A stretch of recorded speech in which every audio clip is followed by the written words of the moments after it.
Hey guys, thanks Simone for flashing that last slide, which merged very nicely to my talk. And it's a good note to finish because you were mentioning about the actual therapies that we can use to direct against this potential vulnerable plaque. And what I need to stress out here is, probably in the interest of time, what we really should be focusing on as cardiologists and physicians is on the smoking, diet, exercise, the stress, the socioeconomics factor, the boring bits. But as we have it, normally we'll be talking about the pharmacology and devices in terms of treating our patients. There are vulnerable patients resulting in vulnerable constituents of the blood vessel, either plaque or thrombogenesis, or crystals, resulting in prolonged inflammation and sedimentation of highly oxidized lipids, developing into atherosclerosis. So I'll be going through a bit of those. So I'll start with a clinical case. A 25-year-old Malay boy who's never been ill before, presenting with an anterior STEMI, brought in for a prime PCI and successfully stented. And as you can see in the picture on the right, top left, the square on the right side, he still has residual disease down his LAD, and his circumflex doesn't look entirely normal as well. His LDL when he presented was 12, and we worked him out for possible FH, and he turned out to be a definite FH. And initial therapy was with rosuvastatin and ezetimibe. And once his funding was cleared, he was given alirocumab for about 6 months. And subsequently, his LDL improved quite markedly. And he was lost to follow-up, and his funding ran short. He was not able to access alirocumab anymore and was maintained on rosuva and ezetimibe. On the bottom left, interestingly, his LDL was still maintained at low levels despite being off his PCSK9 inhibitor. But subsequently, after about 3 years, represented with exertional angina, and the lesion in the circumflex had progressed. So despite having very low cholesterol levels, this young guy went on with a family history of familial hypercholesterolemia to develop further lesion. So the question is how many of these patients are there actually floating around, being treated, but still having excess residual risk of developing events? So residual risk is described as once you have all your risk factors corrected, your LDL below 1.8. However, these patients are still prone to getting recurrent myocardial infarction, angina, hospitalization, or even death.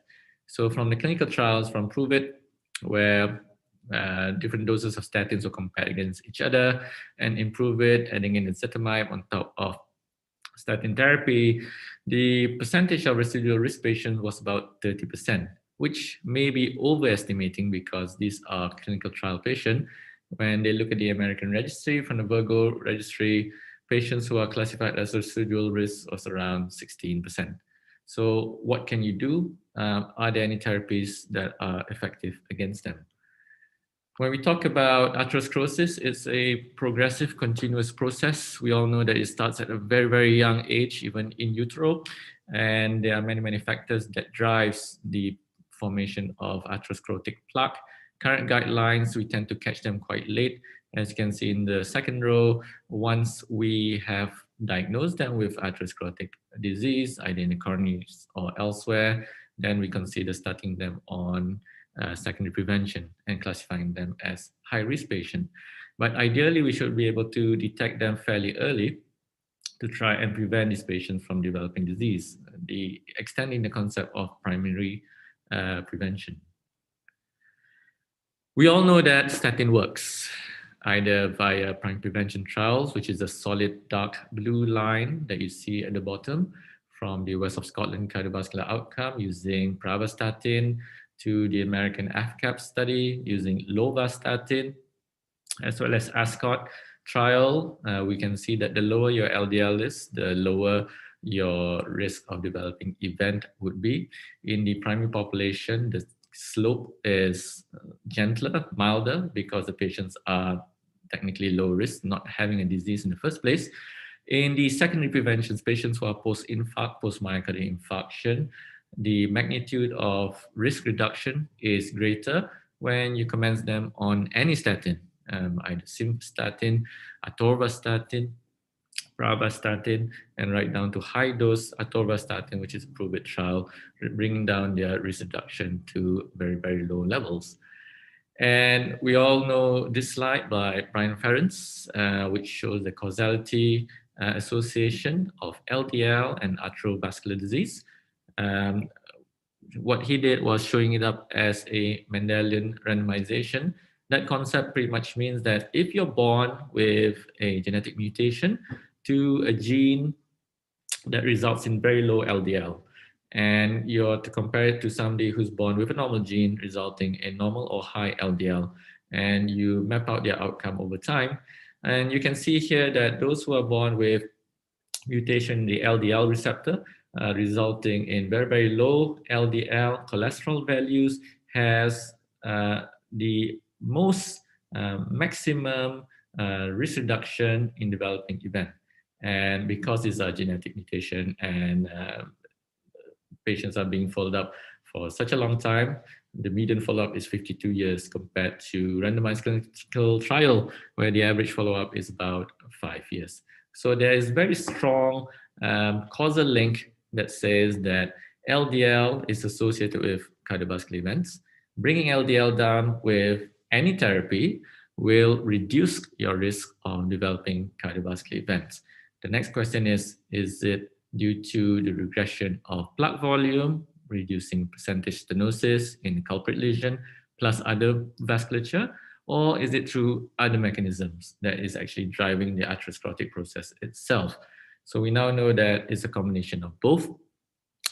When we look at the more recent trials, such as using PCSK9 inhibitor, the magnitude of reduction in terms of risk is right smack in line with the other studies using a statin, high-dose statin. And here, the concept is that the longer you follow up the patients in a clinical trial, being on treatment, being monitored, and the adherence is fairly solid, the magnitude of risk reduction would be much greater. So for the Fourier, Spire, where the follow-up is 1 or 2 years, the risk reduction for cardiac events, being myocardial infarction and stroke and primary composite endpoints, were about 17%. How does this change the appearance of the vasculature? Do they actually change? Do they actually get better? Do the ulcers heal? In the carotid intima from the METEOR study, they look at the rate of change of maximum intimal medial thickness at 12 carotid sites, comparing rosuvastatin versus placebo. And in the placebo, where they are not treated with statin, as expected over a period of 2 years, there is increased thickening of the carotid intima.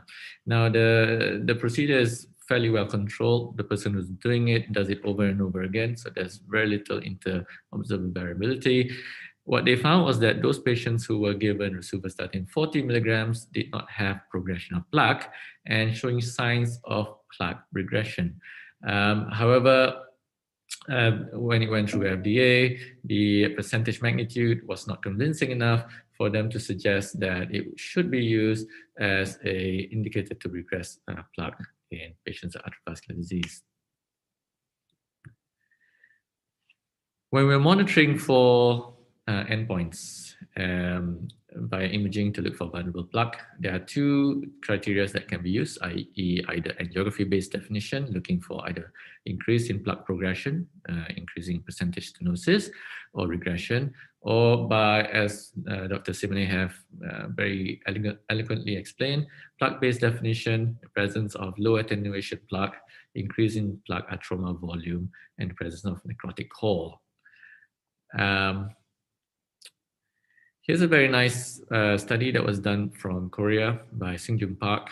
It's called the Stable Trial, published a few years ago, where they look at 312 patients who were admitted with an acute coronary syndrome or indicated for percutaneous intervention and have at least one vessel, one non-culprit vessel not performed during the procedure, and VHI was performed on these vessels, and follow-up was done at 12 months.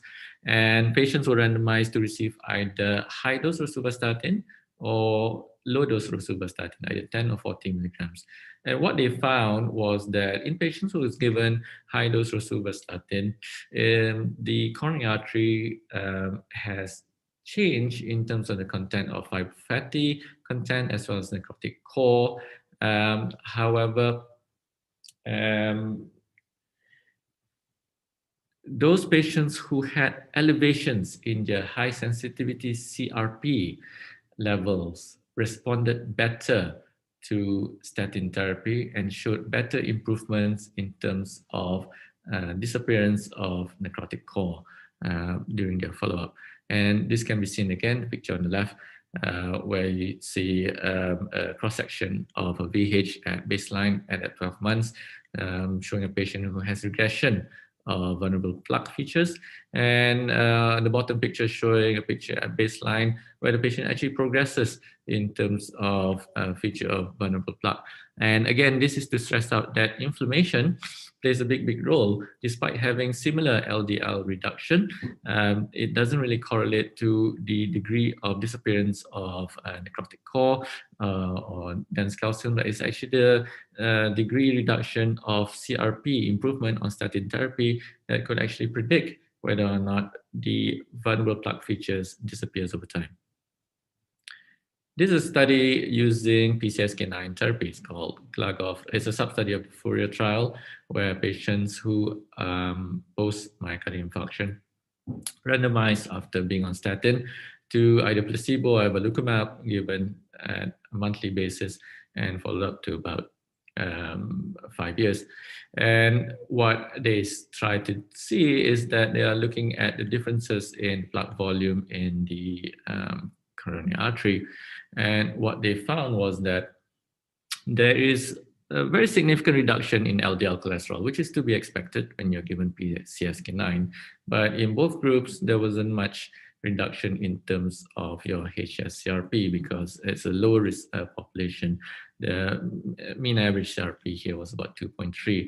Hence, they did not find much changes in terms of the improvement in terms of vulnerable plaque, despite the trial showing a significant risk reduction for outcome. And that outcome that was pertinent here was pretty much driven by myocardial infarction and recurrent stroke, giving a significant reduction by 17% for the composite endpoints. So from the GLAGOF study, what can be concluded is that combined therapy with statin and PCSK9 inhibitor, evolocumab, lowers LDL cholesterol, which is fantastic, promotes plaque regression, while increasing plaque calcification. This is what they saw, suggesting plaque stabilization. So this picture on the right, you can see that as your cholesterol value drops from 110 to as low as 20 and 30s, this is 0.2 millimoles, you have an increase in plaque calcification. However, if your cholesterol were to not be controlled and actually allowed to rise up to 90 to 110 milligrams per deciliter, you have an increase in percent atherosclerotic volume as described before, a marker of plaque vulnerability. So favorable reductions in necrotic core were observed in patients demonstrating marked degree of plaque regression, and VHI imaging was unable to detect any plaque composition differences between the group, presumably because the hs-CRP levels were quite low. I'm still not sure about that. Sorry, Siri. This concept of inflammation went back to more than 20 years ago. This is a slide from the Physician Health Study done by Paul Ricker, one of the bigger names driving inflammation and LDL trials globally. And what we see here is that as the quartile of CRP rises, your risk of developing myocardial infarction increases. This is in healthy men. And subsequent to that publication, many meta-analyses have been performed, and over again, hsCRP concentration is associated with the incidence of developing coronary heart disease.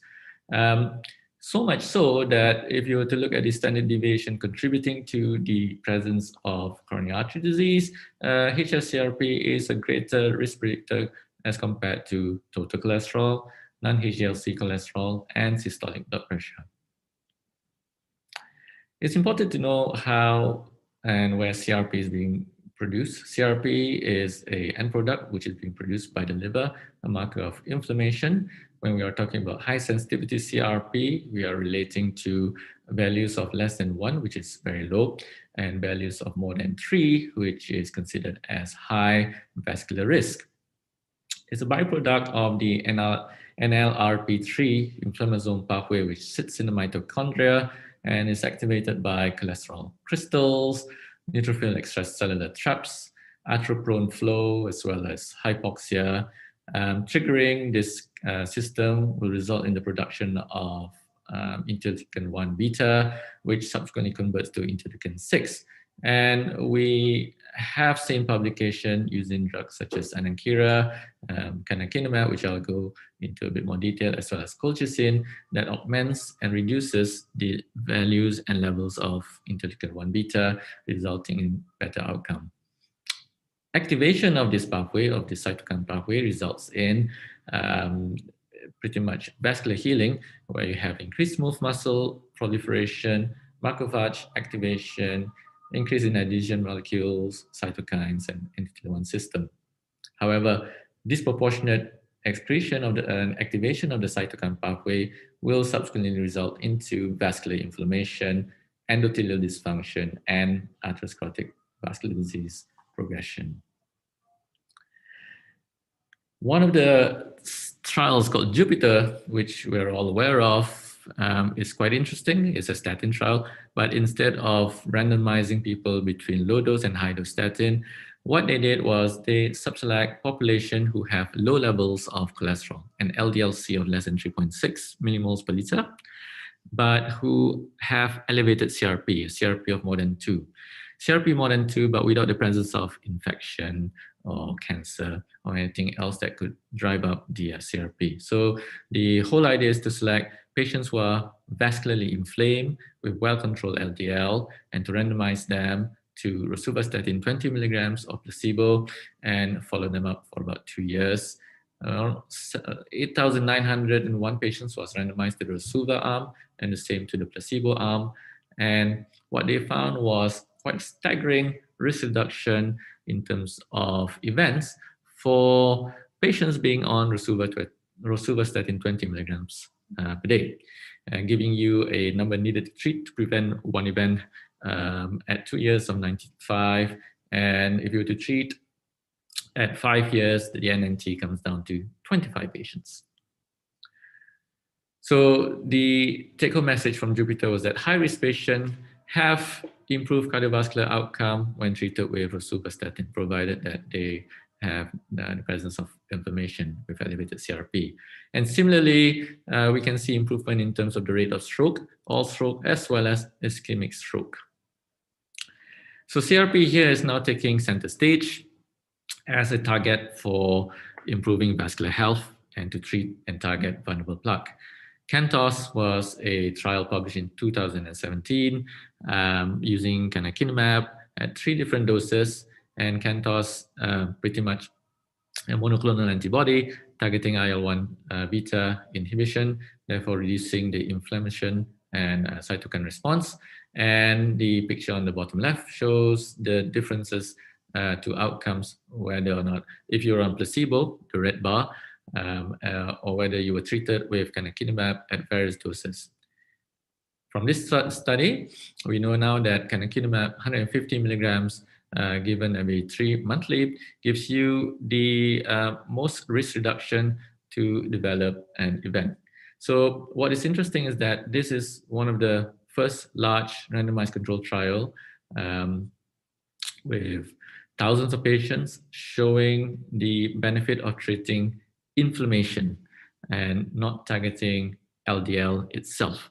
So it changes the landscape where just by targeting inflammation, you get a 15% or 21% risk reduction of cardiovascular mortality, which is a very, very strong outcome to achieve comparing to the previous Jupiter study, where the endpoints seen were mainly driven by myocardial infarction and stroke, giving you a positive composite outcome.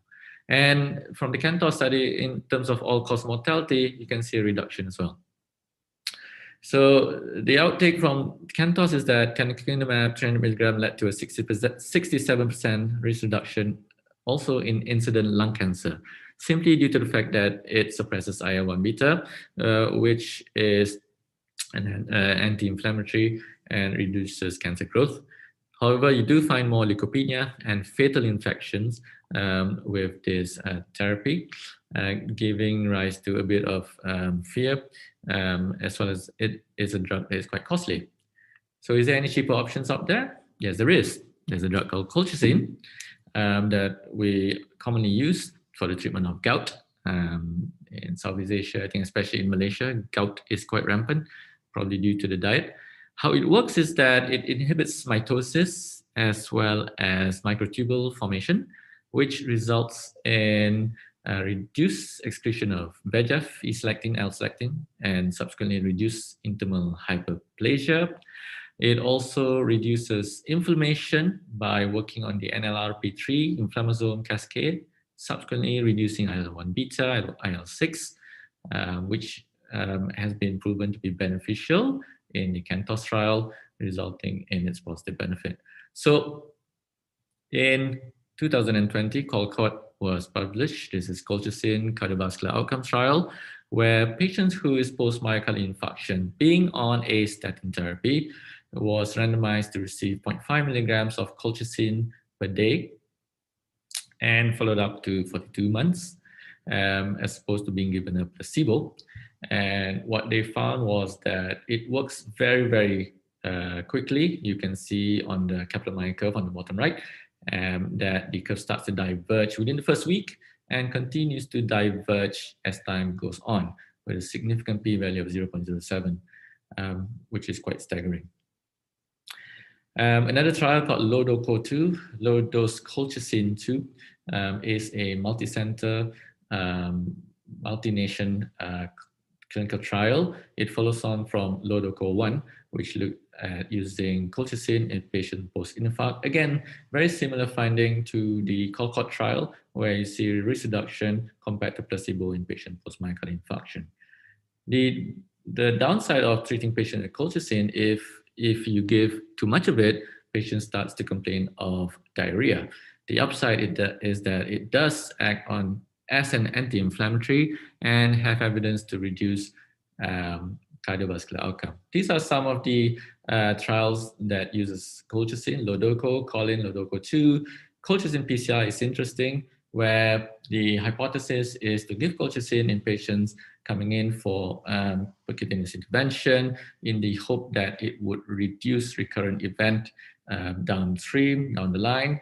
Did it achieve its target? It did not, probably because the follow-up time was a bit too short. However, what's interesting was that in those patients given colchicine, their hsCRP as well as IL-1 beta and IL-6 levels reduced quite markedly as compared to control. So you do have improvement in vascular inflammation health, which potentially could translate to better outcome down the line, should the follow-up be long enough. And when we look at the magnitude of effect from all the studies available from this meta-analysis, again, pretty much driven by COLCOT and LODOCO-2, colchicine is beneficial to reduce the risk of developing cardiovascular events. Can colchicine stabilize vulnerable plaques? So here, this is a study where colchicine therapy and plaque stabilization is investigated in patients post-acute coronary syndrome. And similar to what Dr. Simone have shown earlier on,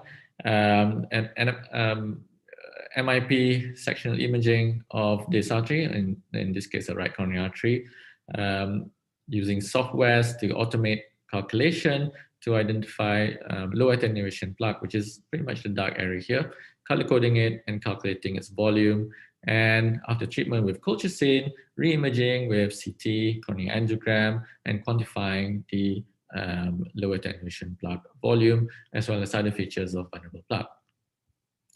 What's interesting is that you see two rows with significant p-values here. That is, in those patients who have improvement in hsCRP, these are patients who are treated with colchicine, and you get reduction in low attenuation plaque volume only in those patients who experience improvement in their hsCRP, not so much in their LDL values.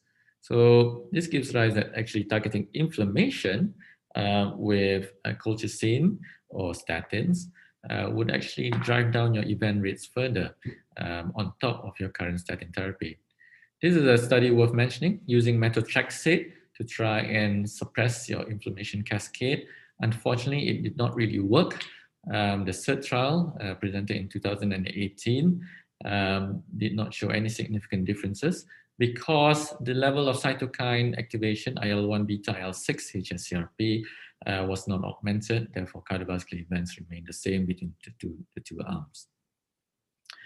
So coming up to this point here, where I'm actually putting two studies side by side, CANTOS investigating targeted treatment towards inflammation, as well as FOURIER targeting low levels of LDL, both showing significant changes in terms of outcome, which is quite remarkable because CANTOS was the first hsCRP or inflammation-directed therapy to be presented. What is remarkable from the FOURIER trial is that it's actually driven by myocardial infarction, hospitalization for angina, myocardial infarction, as well as coronary revascularization. And the events is seen more so in those patients who experience greater reduction in their hsCRP compared to those who did not shift in their hsCRP levels, either because of taking statin or other exogenous causes that can cause their vasculature to remain inflamed. I shall now move on to another therapy that targets not so much LDL or vascular inflammation with CRP, but to look at triglyceride, which have been sidelined for a while. A lot of our focus since 2019 have been directed towards LDL therapy. Patients who have elevated triglyceride are given statin as a first-line drug and considered to go on fibrates or fish oil as second line, as well as assuming a healthy lifestyle. Hypertriglyceridemia on top of well-controlled LDL consists of 15% or 15 to 25% of the population out there. This data is from a large hospital information system registry from Canada that look at about 2 million patients, isolating those with well-controlled LDL with elevated triglyceride, and they found about 25% of their population would still have raised triglyceride.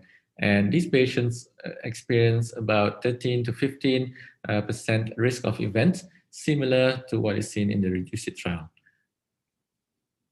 Therapy towards triglyceride have been hit and miss, where there would be some intervention using fibrates showing significant p-value in terms of reducing cardiovascular death and non-fatal myocardial infarction. The JALIS trial from Japan using icosapentael 1.8 grams in patients with high cholesterol, randomizing 18,000 patients, shows improvement in terms of composite endpoint for myocardial infarction, stroke, and sudden death. REDUCE-IT, published recently by Deepak Bhatt, uses icosapentael 4 grams given as 2 grams twice a day, targeting patients who have been on statin, but still have high triglycerides, and it shows significant reduction in terms of the risk of death, MI, angina, and revascularization. So very much a game changer. So what they did was screen 20,000 and randomized about 8,000 patients to either icosapent 4 grams a day or placebo. And I know there's some issues here with the placebo containing mineral oil, potentially increasing vascular inflammation and magnifying the result of the fish oil that is being studied. Patients must be on statin therapy and have well-controlled LDL levels. And when we look at the result, there is clear improvements across the board, from total mortality, despite crossing the line of unity, to cardiovascular death, angina, non-fatal stroke, myocardial infarction, as well as revascularization. So, huge effect. And when we compare it to a high-dose statin versus low-dose statin, improve it, we see that the REDUCE-IT trial gives you a bigger magnitude of effect of about 25% risk reduction for cardiovascular events in patients who are already well controlled. So, in conclusion, for evidence-based medical therapy to stabilize vulnerable plaque and regression of atherosclerotic vascular disease, we have several drugs in our armamentarium. Any statin probably should and can be used, making sure that their LDL is targeted to as low as possible. Those who cannot take statins, or those who are remaining as very high risk patient with uncontrolled LDL levels, should consider adjunctive therapy with PCSK9 inhibitor, which would drive down the LDL levels further, conferring greater risk, and has been shown to result in lower incidence of cardiovascular outcomes. And we must be wary that despite having low level of LDLs in our statinized patient, these patients could still be experiencing event. And the residual risk in the clinical trial population is about 30%. In the real world population, it's probably between 10 to 20%. So hsCRP is not routinely monitored or sampled, but maybe it is a step in that direction, especially for patients who are well controlled, young, active, and you want to get whole of the vascular inflammation better. Inflammation is now useful as a target. I've discussed with you canakinumab targeting IL-1 beta, showing quite profound risk reduction in terms of cardiovascular event, as well as a cheap drug called colchicine, commonly used in gout, and now being administered in clinical trials to patients post-myocardial infarction, where it is shown to reduce revascularization as well as recurrent myocardial infarction. Triglyceride as a target is potentially one way to go. Icosapent is available in the US at this point in time, given as 2 gram BD with a 25% risk reduction for all cardiac events. With that, I would stop here. And if there's any question, I would gladly take it.